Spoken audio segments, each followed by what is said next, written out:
ഉണ്ടായിരുന്നു. ഷുഗർ അത് അമ്മ വലിയ കാര്യമാക്കിയില്ല. അങ്ങനെ വന്ന് കാല് പഴുത്തെന്ന് പറഞ്ഞാൽ മുട്ടിന്റെ ഇവിടം വരെ പഴുത്ത ഒരു ഷിമ്മിക്കൂടിനകത്ത് നമ്മൾ എങ്ങനെ വെള്ളം കെട്ടിക്കൊണ്ട് നിൽക്കുവോ അതുപോലായിരുന്നു ഇവിടുന്ന് ഈ വെള്ളം ഇങ്ങനെ കെട്ടി വരുന്നത്. ആശുപത്രി ഞങ്ങള് ആദ്യമേ ചേച്ചിയുടെ കൂടെയായിരുന്നു അമ്മ. വൈകുന്നേരം ചേച്ചിക്ക് സ്ട്രോക്ക് വന്ന് കിടപ്പായിരുന്നു. അന്നേരം അമ്മ അവിടെ നിന്നപ്പോഴാണ് നമുക്ക് ഇങ്ങനെ ഒരു ഇത് പറ്റുന്നത്. ഞങ്ങൾ ഈ വേദന കൊണ്ട് അമ്മയെ വിറയ്ക്കുവാ പനിച്ച്. ഞാനും എൻ്റെ ഹസ്ബൻഡും കൂടെ അവിടെ ചെന്ന് ഞങ്ങൾ കൊണ്ടുവരുമ്പോൾ വേദന കാരണം കാല് നിലത്ത് ഒത്തത്തില്ല. ഞങ്ങൾ പതിനാറ് ഡോക്ടറെ കണ്ടു. ഡോക്ടർ ഞങ്ങളെ ഇങ്ങോട്ട് കഴക്ക് പറയുക, നിങ്ങൾ ഒരു മനുഷ്യരാണോന്നാ ഞങ്ങളോട് ചോദിക്കുന്നത്. ഈ അമ്മയുടെ ഈ അവസ്ഥ കണ്ടിട്ട് അത് തന്നെ ഫോട്ടോ ഞാൻ ഞെട്ടിപ്പോവാണ്. അമ്മ ബുദ്ധിമുട്ടാണ് നോക്കൂ. അമ്മയുടെ കാലാണ് ഈ അമ്മയുടെ കാലല്ലേ. അതെ. അങ്ങനെ ഞങ്ങൾ അവിടുന്ന് കൊണ്ടുവന്ന് പിന്നെ സർജറി കഴിഞ്ഞു. സർജറി കഴിഞ്ഞ് 6 മാസം ഞങ്ങൾ ഈ മുന്നേല് ആശുപത്രി കിടന്നു. 6 മാസം.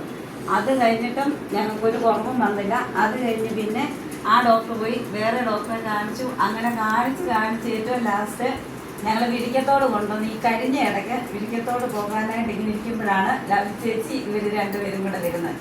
അപ്പോൾ എൻ്റെ ഹസ്ബൻഡോട് ഞാൻ ആദ്യമേ ഇങ്ങനെ ഇവർ വന്ന കാര്യമൊക്കെ പറഞ്ഞപ്പോൾ എന്നോട് നിനക്ക് വേറെ പണിയൊന്നുമില്ലേ, ഇതൊക്കെ എന്നതാ എന്നാ എന്ന് ചോദിച്ചു. ഡോക്ടർമാരെന്നാ പൊട്ടന്മാരാണോ? ഈ മരുന്ന് എഴുതി തരുന്നവരെല്ലാം പൊട്ടന്മാരൊന്നുമല്ല, നീ അമ്മ അവിടെ കൊണ്ട് കാണിച്ചാൽ മതി എന്ന് പറഞ്ഞു.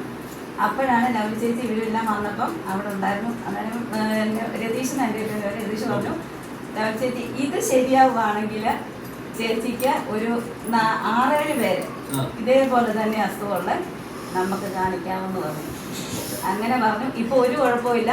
ഇന്ന് രാവിലെ എൻ്റെ കൂടെ ഞങ്ങൾക്ക് വെള്ളമില്ലായിരുന്നു, വെള്ളം പോരാനും എല്ലാം കൂടി ഒരു കുഴപ്പമില്ല. ഇപ്പൊ വേദന ഉണ്ടെന്ന് പറഞ്ഞാൽ ചില സമയത്ത് ആ കാലിന് ഉണ്ട്. നീരെന്ന് പറഞ്ഞാല് പൊത്തയൊന്നും കാണത്തില്ലായിരുന്നു. അതുപോലെ 2 മാസമായോ? 15